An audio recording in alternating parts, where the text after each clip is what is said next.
starting a charity for animals, I mean, was it always foxes? Were they your passion from day one? I think the whole thing about foxes is they were not my passion as such, but what I felt was that foxes were misrepresented, badly misrepresented. There were so many myths and legends about them that harmed their image and caused their deaths because people would react to those wrong images and think it was okay to kill foxes for no good reason at all. So I think that's where the initial impetus came from to set up a charity. But it wasn't set up as a rescue charity, it was an information bureau. That was the idea. Okay. And because it was basically, I suppose, because I thought, well, with the advent of the urban and suburban fox, which goes back to the late 40s to start with, people have got foxes in their gardens and they don't know what they are. And there's nowhere to go to ask because the councils don't know anything about it. Right. So the only places that you could go to would be either the pro-hunt or the anti-hunt organisations. And you would get the half of the story that suited them. And I thought people need to know what foxes are, warts and all. They don't need to apologise. Hopefully foxes will or hopefully people will respond to them and learn to live with them better. Yeah, I don't know where this, because obviously the DEFRA have never classed a fox as a pest or vermin, but for some reason they're really targeted traps, and there's so many things being done like inhumane pest control and things. I don't know where that kind of misrepresentation came from. No, well, I do. I think it's part of the defence of the hunting fraternity, really, because if you keep bad mouthing the fox and say, you need to control this animal, and so therefore, even if you don't like hunting, we have to do this. So you must understand that. And of course, people fell for that for years and years and years. They fell for it right up to 2002. So, I mean, that's where it all came from. And of course, they still perpetuate that myth as much as they possibly can. We find that they're still coming out with stuff that is nonsense as a defence against any kind of opposition to them. And in some cases, they win court cases on the basis of that information because the court will accept it. We're much better off than we used to be. Yes, yeah, and that's why it was so important that you started the Information Bureau, and that was how long ago now? 33 years now. Yeah, 33 years. And the other side of what we didn't want to do, we didn't want to campaign as such. I mean, one of the things that we wanted to start off with doing was to try to stop pest controllers killing foxes, because there were more foxes being killed by pest controllers than all the hunts in the country up until the kind of mid-80s. And it was for no reason. It was just on the basis of pooing on the patio, digging a hole in the garden, stuff like that. Or fear of the animal because they didn't know what it did. And councils, of course, because they've never been classified as vermin, councils have never had a legal responsibility for dealing with them. But back until the middle 80s, in fact, a little later than that, every London council, bar one, was killing foxes as the only response they had to householders' complaints. Because then councils had money, now they don't have any money. Yes. Back then they had surplus money, they could do things which were not their legal responsibility, were just extra services. And so I wanted to change that, and the way we changed that was to start a fox deterrence society, a service, if you like, based on chemical repellents, which I thought, if they upset cats, keep cats off the flower beds, I think they're going to upset foxes. And maybe get them, you're not going to clear a fox from the woods with the repellent, but you can get them, dissuade them from using your garden with a repellent.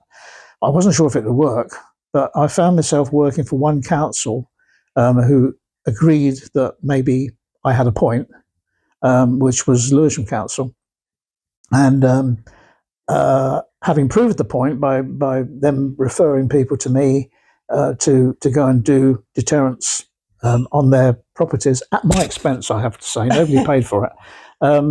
They agreed that they wouldn't do any pest control any further, and then two other councils said, "This looks interesting.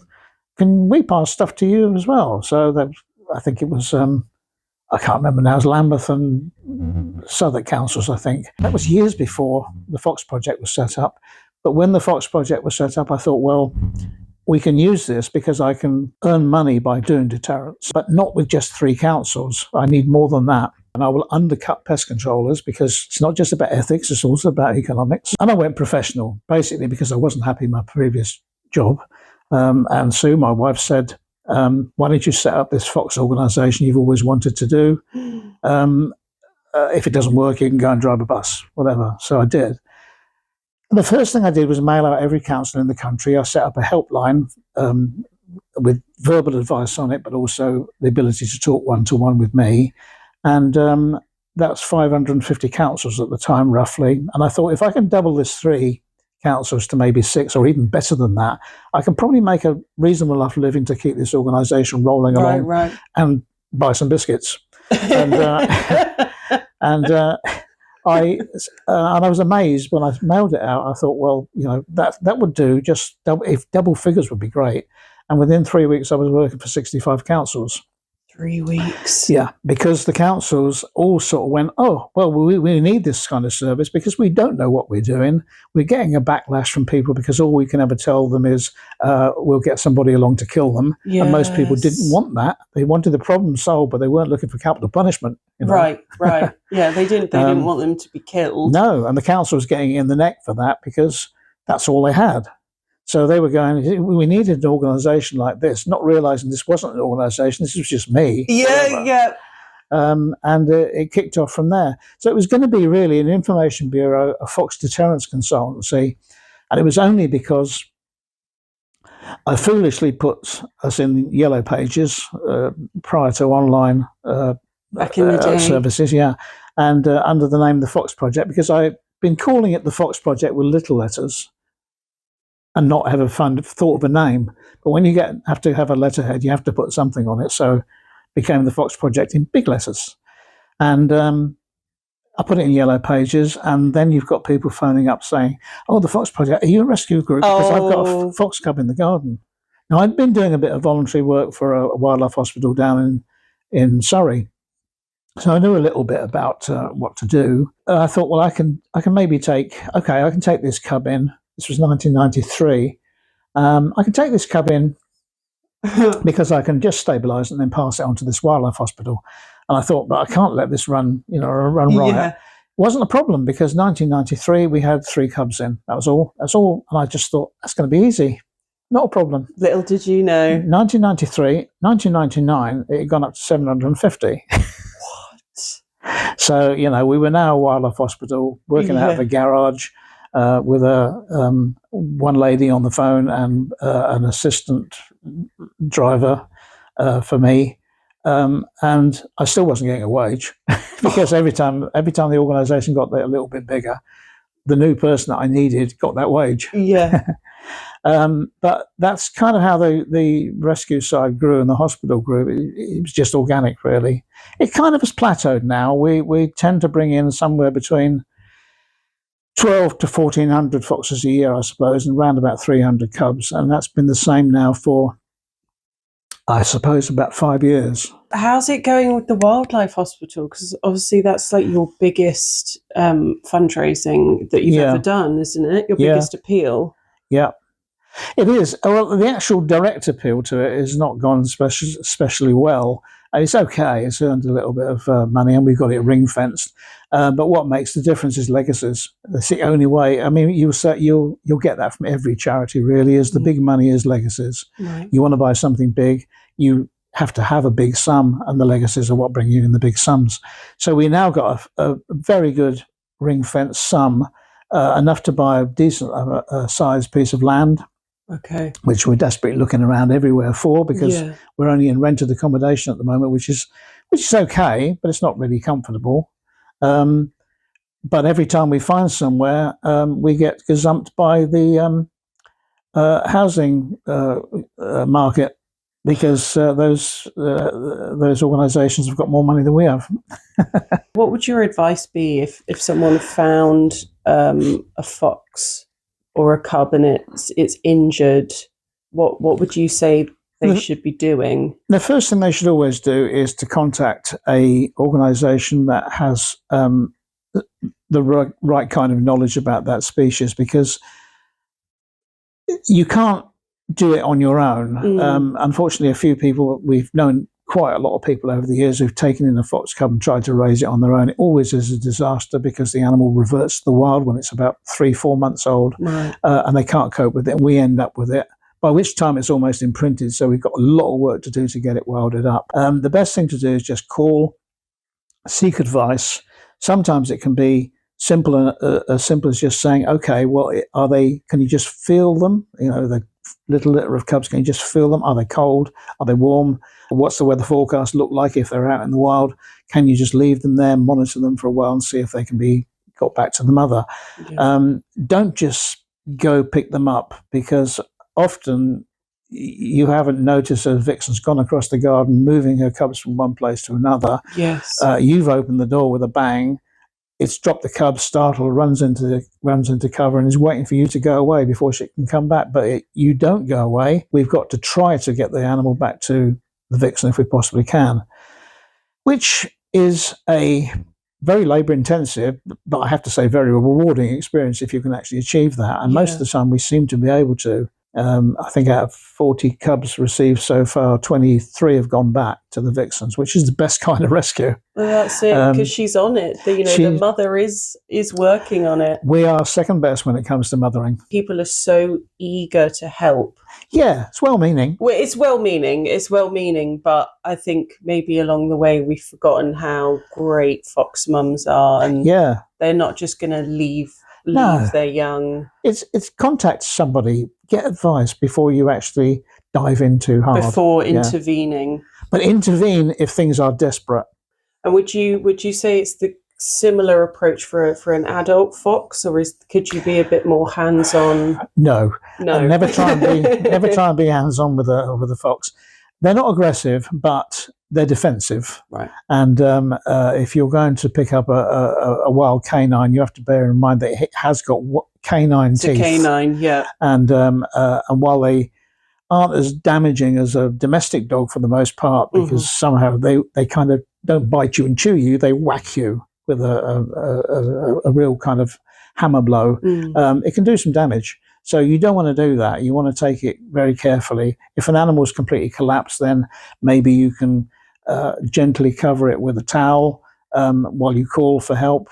If it's still moving around, then don't attempt to catch it, because you probably won't. I mean, we've had foxes with dragging both back legs that people can't catch. I personally have chased a fox across a sports ground that was dragging both back legs, and I didn't catch it. Because it was still moving faster than me. They're so quick. Yeah. So, don't do that. Don't put yourself in danger. There is absolutely no need at all. You haven't got the equipment we have. We've got graspers. Better still, we've got long-reach nets, which we can switch over the animal, stop it from getting up. While you're doing that, you're almost running up the pole of the net to get close to the animal, and then you pounce on it and you pin it to the ground and scruff it. And we know how to do that, so there's no need for you to do that. So you would say that keeping a safe distance from the fox is healthy. It's healthy to keep them wild. Oh, yes. People feed foxes. A lot of people feed foxes, and I've got no real problems with that, providing they keep it to thinking in terms of a bonus rather than a lifestyle. Don't take over its lifestyle. Food is a bonus thing. So it's like feeding the birds. I've heard it said that 75% of people feed the birds at some time or another, whether regularly or sporadically, and or 70% of householders, whatever. And a lot of the time, it's not that they're doing it because the animal or the birds are desperately in need of food. They're doing it because they want to see the birds. In the same way, if you want to see foxes in your garden, then put out a small amount at the same time every evening, because it's very quickly going to put you on its evening program, and it's going to come for that peanut butter sandwich or wherever it is that's always at the same place at the same time. And then you get the joy of watching that animal. But don't try and get it dependent on you, and certainly don't try to get it hand fed, because that is a disastrous option. if a fox, most foxes are selective anyway. They don't trust everybody. They just trust the person that they've come to trust. But some of them will, and particularly juveniles, they'll just think, oh, people feed me, and this person's fed me by hand. And then they walk up to the wrong person who has a more lethal attitude towards it. And not only are you creating danger for that fox, but you're creating danger for yourself as well, because an animal, even accidentally, that's going to grab food can grab you instead. Yeah. And then the animal gets the blame for that. It's, avoid it. No, avoid it. But the whole thing with me is the word wildlife, the part of it that's always been important to me is wild. I want to see wildlife. I'm not interested in seeing tame animals. I'm not interested in seeing a fox in a cage. It doesn't interest me one little bit. That's it. They're not domesticated. No, it's not. It's not doing what it's supposed to do. I mean, I do remember one situation where I was driving up through Caterham in Surrey, and a nice warm day, middle of summer, and I looked up into this field, and there's this recently harvested crop. It's just sprigs of barley or whatever it was in the field, and up there's this lazy fox just scratching itself, sitting amongst all these stumps, stalks, and I pulled over the car fast and got out and got my binoculars out, and I'm looking up the field at this fox, and then I suddenly thought, what am I doing? I've got 150 foxes back at the Wasp Wildlife Hospital, and I've got out of the car for this one. But that one meant more to me than the 150 I've got, because it's doing something, it's doing its own thing, and that's what interests me. It's not dependent on you. No. It's living its own life, Yep. happy and free. Yeah. And that's what we need to keep foxes. Yeah. Keep enjoy them, but don't try to treat them like pets. That's not in their interest at all. Yeah, I think they're so wild. It's inherent in their nature that I don't think they'd be good pets. Even if they tried. They're dreadful pets. The only animals that I've ever known the only foxes I've ever known in captivity have all had something wrong with them. They've been epileptic. They've been brain damaged since they were cubs. There's been some problem with them that's made them accept captivity and accept people, not just one person, but everybody. They'll just accept anybody. And there's always something wrong with them, and they don't usually live very long, because what was the problem catches up. It? Yeah. That says it all. Yeah. In the wild, they live longer because they're where they're meant to be. They are where they're meant to be. And so keep them there. Thank you for starting the Fox Project, maybe, albeit begrudgingly at first. Life happens. Started out as an information bureau, and now you are this mecca for fox welfare. So thank you. Well, I would like to say my pleasure.